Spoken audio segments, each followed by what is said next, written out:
My 5-year-old pointed at a woman at the supermarket and said, "That's the lady who comes to our house when you're at work." The guest room didn't look like a place where an affair happened. That was the first thing that hit me, standing in the doorway with my knuckles still raised from knocking. It looked like an office, a laptop open on the desk we used to store Christmas decorations in, a small accordion filing folder, the kind you buy at Office Depot for $12. 9, sitting on the bed with its flap open. And Chloe, because that's who she was. I'd learn her name within the hour. Standing by the window in a t-shirt that wasn't hers, wasn't mine, wasn't anybody's I recognized, with one hand resting flat against her stomach in a way that women do without thinking about it, a way I remembered doing myself 6 years ago in a different house, with a different version of the man standing between us now. She wasn't showing much, maybe 4 months, but I'd carried a baby in that same house once, and I knew the gesture when I saw it. Mark didn't say anything. He just stood there in his undershirt, and for one full second, I counted it later, lying awake, replaying it. His face didn't do anything at all. No panic, no shame, just a flat, calculating stillness, like a man doing math. Then it broke, and he became a different person entirely. "It's not what you think," he said, which is the single most useless sentence in the English language, and somehow people still reach for it first, every time, like it's ever once worked. "There's an ultrasound photo taped to my guest room mirror," I said. My voice came out steadier than I felt. "Tell me what I'm supposed to think instead." Chloe looked at him. Not at me, at him. Like she was waiting for him to fix this the way he'd apparently fixed everything else for the last several months. When he didn't say anything, something shifted in her face too. Something I didn't understand yet, but would come to recognize later as the first crack in a lie she'd also been living inside. I didn't scream. I want to be honest about that, because I know how this is supposed to go. The betrayed wife loses it, throws something. The neighbors call the police. I didn't do any of that. I looked past both of them at the desk, at the folder with its flap open, and I saw my own name on a printed document sitting on top. Not a divorce filing, not yet. A business card, paper clipped to a letterhead I didn't recognize. Whitmore and Sachs, family law. And beneath it, a page of handwritten notes in Mark's cramped block lettering, the same handwriting he'd used on grocery lists for a decade. I picked it up before he could stop me. He grabbed for it half a second too late, and that half second told me everything about how confident he'd been that this day would never come. The notes weren't a to-do list. They were bullet points. Anxiety meds. Ask Jenna if she knows dosage. Guest room lock. Install by Fry. Elle's therapy apt. Reschedule. Don't tell her. Emergency custody. Ask Cho Ri. Timeline.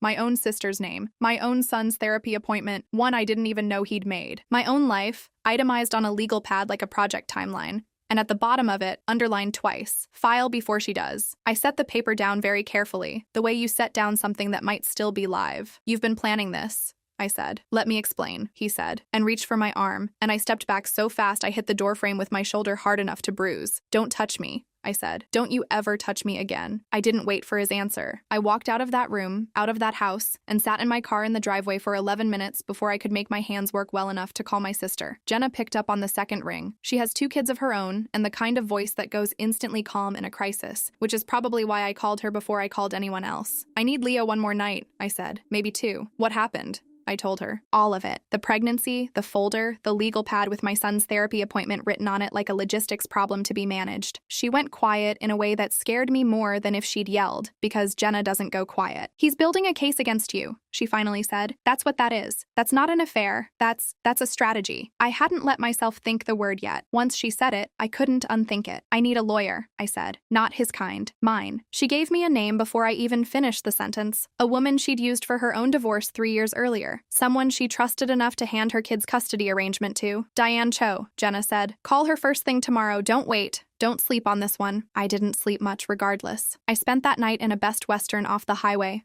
staring at a stucco ceiling, running the math on my own marriage like it was a crime scene. The locked door, the wiped phone, the receipt from a hotel 40 minutes away, the woman in the green dress at the bakery counter, who I now knew had a key to my house, an ultrasound photo taped to my mirror, and a business relationship with a family law firm that specialized, according to their website when I searched it at 3 a.m., in aggressive representation for fathers in custody disputes. I read that phrase 4 times before I set the phone face down on the nightstand and tried, and failed, to sleep. Diane Cho's office was on the 4th floor of a building downtown that smelled like fresh carpet and burnt coffee. She was maybe 50, silver-streaked hair pulled back tight, reading glasses pushed up on her head instead of on her face, and she had the particular energy of a woman who had heard every version of my story before and was no longer surprised by any of them. 15 years doing this, she told me, before I'd even finished my coffee. "I want you to understand something right now before we go any further. What he's doing isn't rare. Men who see the marriage ending sometimes start building a narrative early, before you even know it's it's ending, so that if you do find out and try to leave, they're already 3 steps ahead on custody. The legal pad, the notes about medication, the rescheduled therapy appointment he didn't tell you about, that's not random, that's preparation. Preparation for what exactly? For an emergency custody filing, she said. If he can convince a judge, even temporarily, that you're unstable, anxious, medicated, unpredictable, he can get an ex parte order. That means a judge grants temporary custody without you even being in the room to defend yourself, based on his sworn statement alone. It's meant for real emergencies. Unfortunately, it gets used the other way, more than anyone likes to admit. My stomach dropped somewhere around my knees. Can he actually do that? I've never even been prescribed anything for anxiety. Doesn't matter what's true yet. Matters what he can make sound true to a judge on a Tuesday morning with no time to check it. That's exactly why we're not waiting. She slid a legal pad of her own across the desk. Cleaner handwriting than his, I noticed, absurdly, in that moment. First thing, do not confront him again. Do not text him anything you wouldn't want read aloud in a courtroom. Every interaction from here forward, assume it's evidence. Second, I want everything you have. Screenshots, that video you mentioned, dates, times. Third, and I need you to hear this part, I'm bringing in a forensic accountant. If he's spending money on hotels, on lawyers, potentially on an apartment or an LLC for himself and this woman, we need to know where that money is coming from. Because if it's coming out of joint accounts, that's not just a moral problem. That could be fraud. That word, fraud, sat in the room for a second, like it didn't belong to my life yet. His name's Robert Hale, Diane continued. CPA, forensic accountant, testified in probably 30 divorce and fraud cases I've worked. He's going to want bank statements, tax returns, anything with both your names on it. Can you get those? I have access to our joint account, I said. I don't know about everything else. Get what you can. Robert will find the rest. That's what he's for. I moved back into the house 4 days later. Diane's advice. Not my instinct. If you leave, he tells the court you abandoned the home, she'd said. If he leaves, that's his choice. On record. Don't hand him anything for free. So I slept in my own bed, in a house that no longer felt like mine, while Mark slept in the guest room with the lock he'd installed himself, and we passed each other in the kitchen like housemates, who'd had a falling out neither of us would name out loud. It was on the 5th night, wiping down the top of the microwave, that I found the camera. It was small, smaller than I expected, black, wedged into the gap between the cabinet and the wall above the stove, angled down at the kitchen table where Leo did his homework, where I sat most nights answering emails, where I'd cried twice that week thinking I was alone. A tiny green light blinked once when I touched it, and my whole body went cold in a way that had nothing to do with the affair anymore. I didn't touch it again. I photographed it from 3 angles, left it exactly where it was, and called Diane before I'd even finished shaking. Don't remove it, she said immediately. That's evidence of unlawful surveillance, and depending on your state, that's a criminal charge, not just something we raise in family court. I want you to call the police tonight, not to arrest anyone yet, to document it. Get an officer out there, get an incident report filed, get the camera bagged as evidence with a proper chain of custody. If we pull it ourselves, any decent defense attorney tears it apart in court. Let them do it right. The officer who came was young, maybe 30, and treated it seriously enough that I stopped feeling like I was overreacting. He photographed the camera in place, called it in, and told me a detective from Financial Crimes might follow up given what Diane's office had already flagged about the accounts. Apparently, she'd made a call earlier that day I didn't know about yet. That detective called 2 mornings later. Detective Renee Alvarez, 11 years with the department, the last 4 in the Financial Crimes unit. Her voice on the phone was flat and efficient in a way I found strangely comforting, like talking to someone who dealt in facts instead of feelings for a living. Your attorney flagged some account activity that caught our interest independently, she said. I want to be straight with you. A hidden camera in a private residence, pointed at areas with a reasonable expectation of privacy. That's a real charge on its own. But when we pulled the preliminary bank records your attorney's office subpoenaed, we found something bigger. There's a home equity line of credit opened against your property 6 weeks ago. $85,000. Your signature's on it. I never signed anything like that. That's what we needed to hear, she said, and I could hear something in her voice shift, not colder, just more focused, like a hunter who'd just picked up a trail. Because the notary stamp on that document belongs to a Chloe Reyes, employed at Summit Title and Escrow. Same name your attorney mentioned to me. We're going to need a signature exemplar from you, basically just you signing your name a dozen times on a blank page so a document examiner can compare it against the loan paperwork. If it's forged, and I think it is, that's not a family court matter anymore. That's felony forgery and possibly wire fraud, depending where that 85 grand landed. I sat down on the edge of my bed, phone pressed so hard against my ear it hurt. That's felony forgery and possibly wire fraud, depending where that 85 grand landed. I sat down on the edge of my bed, phone pressed so hard against my ear it hurt, and thought about the ultrasound photo taped to the guest room mirror, and the legal pad, and the folder with my name on it, and understood, really understood for the first time, that I hadn't just married a man who cheated on me. I'd married a man who'd spent months quietly, methodically taking my life apart, piece by piece, while I made him dinner. Robert Hale's report landed in Diane's inbox 11 days later, 42 pages. More numbers than I could process in one sitting. Diane walked me through the parts that mattered over the phone, because I couldn't make myself go into the office and read it in a room with other people watching my face. The $85,000 from the HELOC hadn't gone toward anything reasonable. $60,000 had moved into an LLC called Nova Ridge Holdings, registered 5 months earlier, listing Mark as managing member and Chloe as co-registrant. From there, $18,000 had gone toward a security deposit and last month's rent on a 2-bedroom condo across town, a condo I'd never seen, never known existed, that Robert's report noted had a lease start date of the following month. Another chunk had covered 4 separate hotel stays over the prior 5 months. The first one, according to the itemized bank record, dating back 9 months. 4 months longer than I'd even suspected anything was wrong. 9 months! I said out loud, to no one, sitting alone at my kitchen table with the report open on my laptop, 3 feet from where that camera had hung. There's something else, Diane said gently, in the way people use when they're about to hand you something heavier. Robert cross-referenced the LLC filing paperwork. Chloe Reyes isn't listed as a first-time co-registrant on documents like this. There's another LLC, formed about 2 years ago, dissolved last year. Different woman's name on that one. We don't know the full story yet, but it's a pattern, not a one-time thing. I thought about the flat, calculating stillness on Mark's face in that doorway, the second before he became a different person and started performing shock and shame he clearly hadn't felt yet. I understood that stillness now. It wasn't a man caught off guard. It was a man doing math on a plan he'd apparently run before. Everything came to a head on a Thursday. I remember that specifically because it was garbage day, and I was rolling the bins to the curb at 6:40 in the morning when a process server pulled into the driveway behind me. The papers he handed me were an emergency ex parte petition for temporary custody, filed by Mark the previous afternoon. The affidavit attached to it claimed I had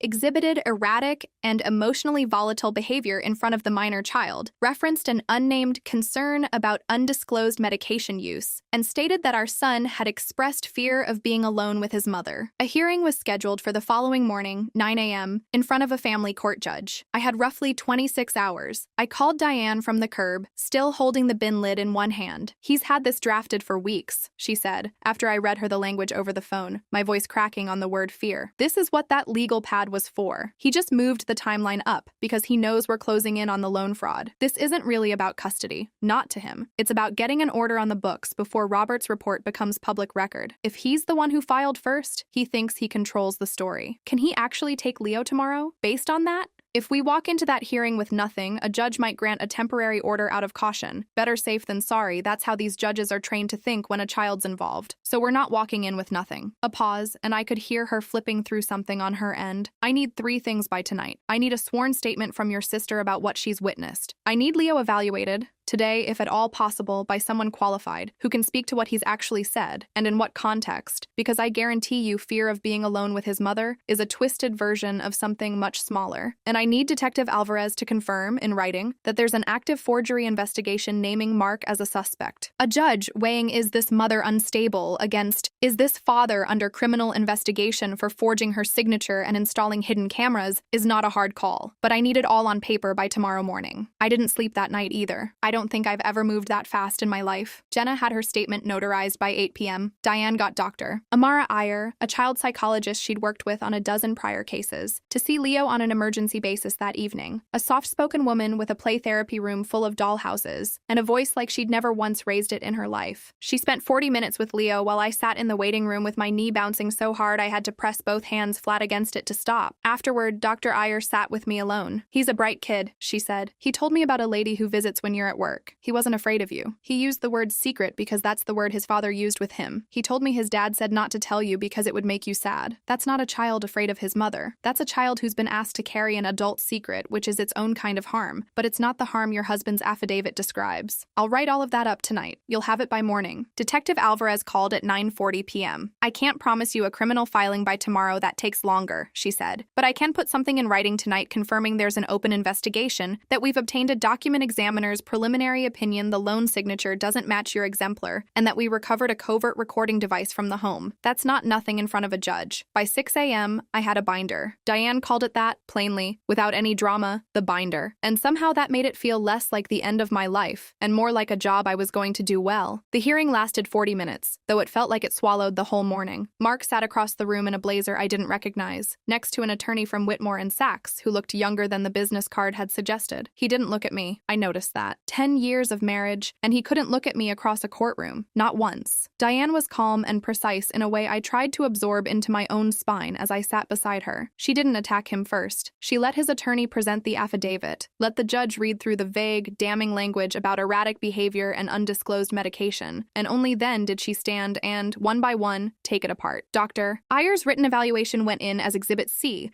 describing what Leo had actually said and the context his father had put around it. Jenna's statement went in as Exhibit D. Detective Alvarez's letter, confirming the open forgery investigation, the mismatched signature, the recovered surveillance device pulled from a kitchen with a documented chain of custody, went in as Exhibit F, and I watched the judge's expression change while she read it, a small, tightening shift around her eyes that told me she'd stopped seeing this as a routine custody dispute. "Counsel," she said, looking up at Mark's attorney, "your client has petitioned this court claiming concern about the mother's stability, while simultaneously being investigated for forging her signature on an $85,000 loan against the marital home and installing a covert recording device targeting her without consent. I'd like to hear how those two things sit together before I make any decision about custody today." Mark's attorney asked for a recess. I don't think he got a satisfying answer, because when they came back 20 minutes later, the request for emergency custody had been withdrawn. The judge granted me temporary sole physical custody pending a full hearing, ordered supervised visitation only, and referred the surveillance device and the loan documents to the district attorney's office for review, on top of the investigation Detective Alvarez already had open. Mark's face, when the judge read that order aloud, wasn't the flat, calculating stillness from the guest room doorway anymore. It was something closer to the truth of him, finally showing through, a kind of panicked, cornered emptiness, like a man watching a plan he'd spent 9 months building come apart in under an hour, in a room where nobody was interested in performing anything for him anymore. Chloe wasn't in that courtroom, but she came into the story again 3 weeks later, in a way I hadn't expected. Detective Alvarez called to tell me Chloe had come in voluntarily with her own attorney, after Summit Title and Escrow placed her on administrative leave pending review of her notary license. Whatever Mark had told her about our marriage, that we were already separated, that the divorce was basically finalized, that I'd agreed to everything, had apparently started falling apart for her around the same time it fell apart in that courtroom for me. And once one lie cracked, according to Alvarez, Chloe started pulling at the others herself, the way people do when they finally let themselves see what they'd been avoiding. She told the detective about the LLC, about the condo lease, about a conversation, weeks before I ever found that folder, where Mark had assured her the account was just ours now, and she hadn't asked too many questions about where $60,000 comes from when you're 27 and dating a man who tells you he's already left his wife. She also told them, unprompted, about the other woman, the one from the dissolved LLC 2 years earlier, the one Robert Hale's report had only found the shadow of. Apparently, Chloe hadn't known about her either, until the detective mentioned the name. I didn't feel triumphant hearing that. I felt something quieter and sadder, picturing a woman 4 months pregnant, sitting across from a financial crimes detective, watching her own life get itemized the same way mine had. We weren't friends. We never would be. But I understood, in that moment, that we'd both been managed by the same man, in slightly different rooms, with slightly different lies, and neither of us had chosen that. The DA's office ultimately charged Mark with forgery, filing a false financial statement,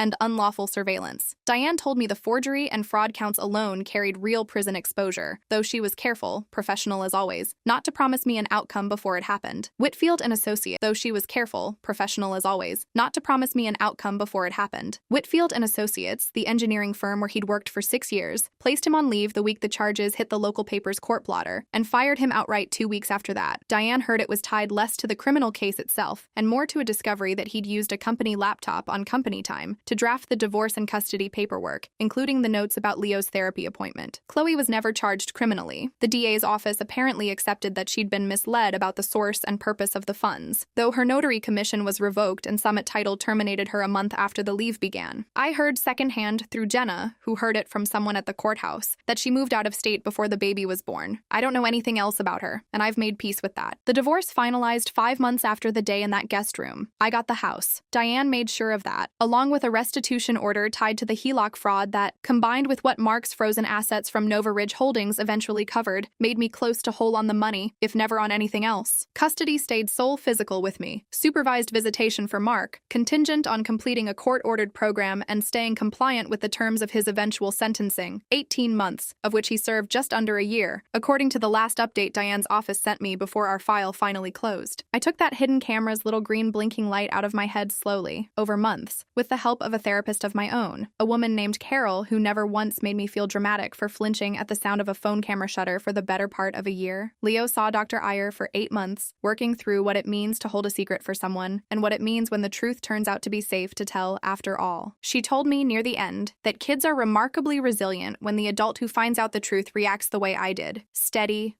unhurried, willing to do the slow work instead of the loud kind. I don't know if I believe I was as steady as she made it sound. I know I didn't scream in that guest room doorway, and I know that not screaming turned out to matter more than I understood at the time. We repainted the guest room last spring. Leo picked the color, a pale, ordinary blue, the kind you'd find on any hardware store swatch card. Nothing symbolic about it, except that it was his choice and nobody else's. There's no lock on that door anymore. I had the hardware store technician remove the whole mechanism, not just unlock it, because I never wanted to look at a locked door in my own house again. A few weeks ago, Leo came running into the kitchen with a drawing from school, the kind of thing that usually ends up on the fridge for a month and then quietly disappears into the recycling. It was just the two of us, stick figures at a kitchen table, a sun in the corner with the too many rays kids always draw. No third figure by the window, no secret in it anywhere. I put it up with a magnet shaped like a strawberry and stood there looking at it longer than I probably needed to. 10 years of marriage taught me nothing true about the man I slept beside every night. But a 5-year-old, holding a sippy cup in a grocery store aisle, told me everything I needed to know in 11 words, and never once knew what he'd handed me.